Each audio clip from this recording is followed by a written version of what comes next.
ETF index mutual funds నేర్చుకుని stock మార్కెట్లో రాణించాలనుకుంటున్నారా? వెంటనే ఈ నెంబర్కి కాల్ చేయండి. నమస్తే, వెల్కమ్ టు సుమన్ టీవీ. నేను మీ యామ్ని.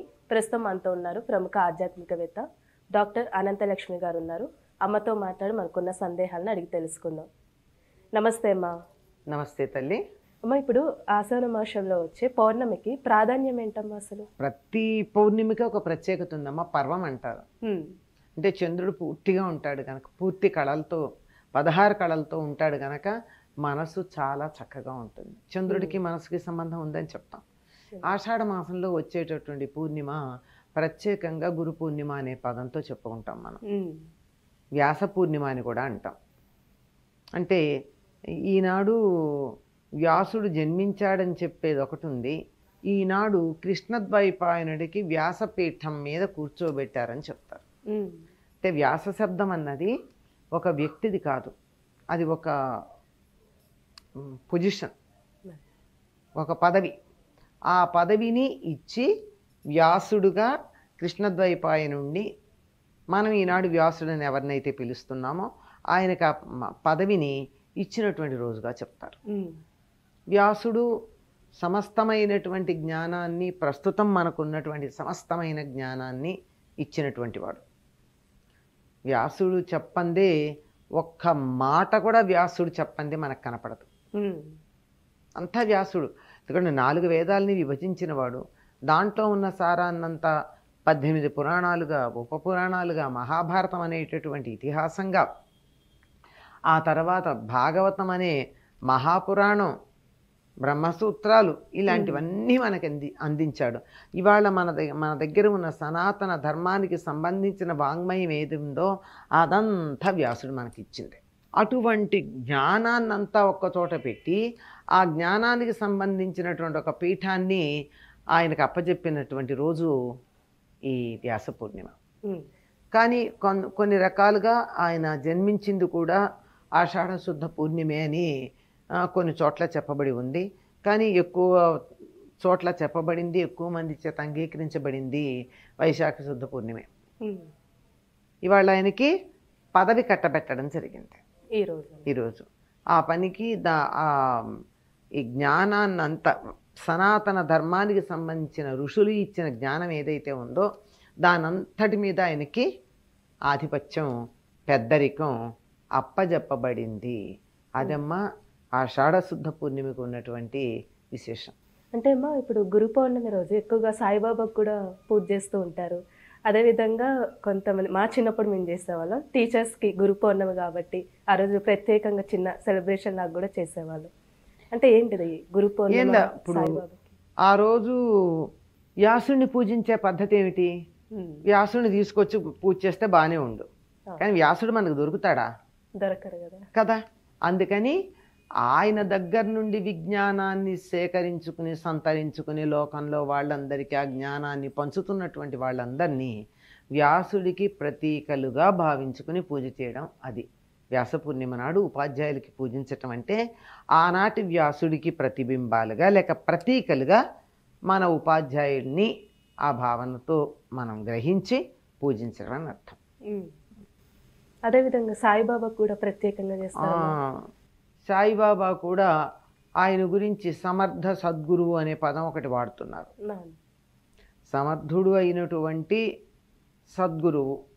గురువుల్లో సాయిబాబాని గురుస్థానంలో మనం భావించుకుంటాం కనుక ఆయన్ని కూడా గురువుగా భావించుకునే వాళ్ళు ఉన్నారు కనుక ఆనాడు సాయిబాబాకి సంబంధించినటువంటి ఆలయాల్లో కానీ, సంస్థల్లో కానీ కొంత కార్యక్రమాలు నిర్వర్తించి ఇదంతా గురువుకి మేము చేసిన సేవ అని చెప్పుకోవడానికి చేసే పని. అమ్మ, ఇప్పుడు వ్యాసుడికమ్మ అలా గురుస్థానం ఉండడం గల కారణం ఏంటమ్మా? ఆయన్ని ప్రార్థించుకుంటూ వ్యాసం వశిష్ఠనప్తారం శక్తే పౌత్రమకల్మషం పరాశరాత్మజం వందే సుఖతాతం తపోనిధి అని ఆయన్ని ప్రార్థించుకుంటూ ఆయన వంశ పరంపర చెప్పుకున్నాం. ఆయన ముత్తాత, తాత, తండ్రి ఫలానా ఆయన ఈయన కొడుకని, ఇలా ఇన్ని విశేషాలు చెప్పుకున్నాక ఇంకా ఈరోజు ఏమని పూజించాలంటే వ్యాసుణ్ణి శంకరం శంకరాచార్యం గోవిందం బాదరాయణం సూత్రభాష్యకృతం వందే భగవంతః పునః. ఇందులో ఎవరెవరిని పూజించాలని చెప్పుకుంటారంటే ఈరోజు శంకరుణ్ణి, శివుణ్ణి. సమస్తమైన విద్యకి మూలకారకుడు దక్షిణామూర్తిగా. శంకరాచార్యుడు.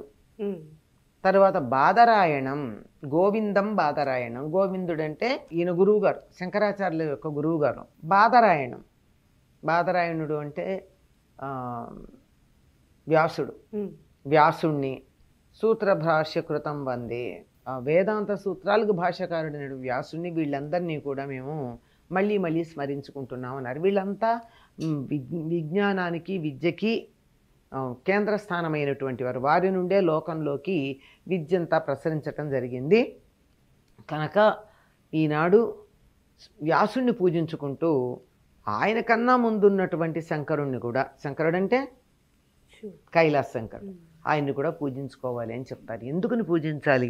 ఎందుకని అంటే అస్తవ్యస్తంగా పడి ఉన్నటువంటి వేద రాసులని, మంత్రాలని రాసులుగా ఉన్నాయి.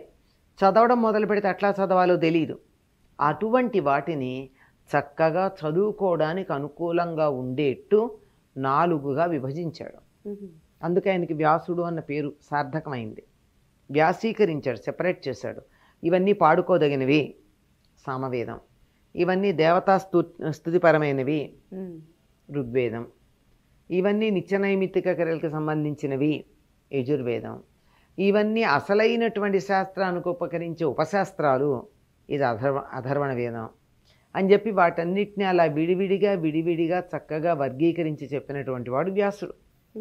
అందువల్ల మనకి వాళ్ళ జ్ఞానం ఉంది అంటే ఎవరి వల్ల ఉంది? మనకి చదువుకోవడం కూడా ఇబ్బందిగా ఉండేటటువంటి వాటిని చదువుకోవటానికి అనుకూలంగా ఉండేట్టు చేశాడు. మేమంతా చదవలేమండి, కానీ అందులో ఉన్న సారం కావాలి. అయినా మాకు ఊరికే చెప్పడం కాదు, అది మా మనసుకు హత్తుకునేట్టు చెప్పాలి. అలా అన్నప్పుడు అంతకుముందు జరిగినటువంటి అనేక మహాయుగాల్లో జరిగినటువంటి కథల్ని తీసుకుని వాటన్నింటినీ పురాణాలుగా రచించాడు. 18. రాజుగా శాసనం చేస్తే వినలా, మంత్రిగా సూచనలు ఇస్తే వినలా, ఇంకా ప్రియురాలుగా చెప్తామన్నా వింటాడేమో. అందుకని కావ్య రూపంలో చెప్పే ప్రయత్నం చేశారు. పూర్వం ఈ కావ్యాలన్నీ కూడా చివరికి నీతి ప్రబోధకాలు, ధర్మ ప్రతిపాదకాలుగానే ఉండేవి. ఇప్పుడు కదా విలన్లని హీరోలుగా చేసి మనం మాట్లాడడం, సినిమాలు తీయడం జరుగుతోంది, అంతే కదా. కానీ వాళ్ళు అట్లా కాదు. సద్బుద్ధి కలిగినటువంటి వాళ్ళు, సదాచార సంపన్నులు, సత్ప్రవర్తనతో ఉన్నటువంటి వారు, అటువంటి వారిని మాత్రమే తీసుకోవడం జరుగుతూ ఉండేది. ఆ విధంగా రాజు శాసించినట్టు చెప్తే వినని వాళ్ళని ఇలాంటి కథలు ఉన్నాయని చెప్పాని ఈ కథలతో స్నేహితుడు భుజం తట్టి చెప్పినట్టుగా పురాణ కథలు చెప్పాడు. ఫ్రెండ్ చెప్పినా వినడు కొంతమంది మొండి. వాడికి కాంతా సంహితతయా, ఇష్టురాలైనటువంటి భార్య చెప్పిన విధంగా చెప్పాలి. అలా చెప్పినది కావ్యాలు. ఇలా చెప్పేటటువంటి దాన్ని వేద పరిజ్ఞానం, దాన్నే పురాణ కథల్లో ప్రతీకలుగా చెప్పడం. లేదు ఒక సూత్రంగా చెప్పాలి, నాకు ఇంత కథలు చదివే ఓపిక లేదంటే చక్కగా బ్రహ్మసూత్రాలు, ఇలా సమస్తమైనటువంటి ఆర్ష విజ్ఞానం ఇవాళ మనకున్నది ఏదైతే ఉందో అదంతా వ్యాసప్రోక్తమే. కనుక ఈ విజ్ఞానం మనకు కావాలంటే ఆయనకోసారి దండం పెట్టుకోక తప్పదు. చాలా చక్కగా తెలియజేస్తారమ్మా, ధన్యవాదాలు మీకు. సుమన్ టీవీలో మీ పర్సనల్ అండ్ బిజినెస్ ప్రమోషన్స్ కోసం కింది నెంబర్కి కాంటాక్ట్ చేయండి.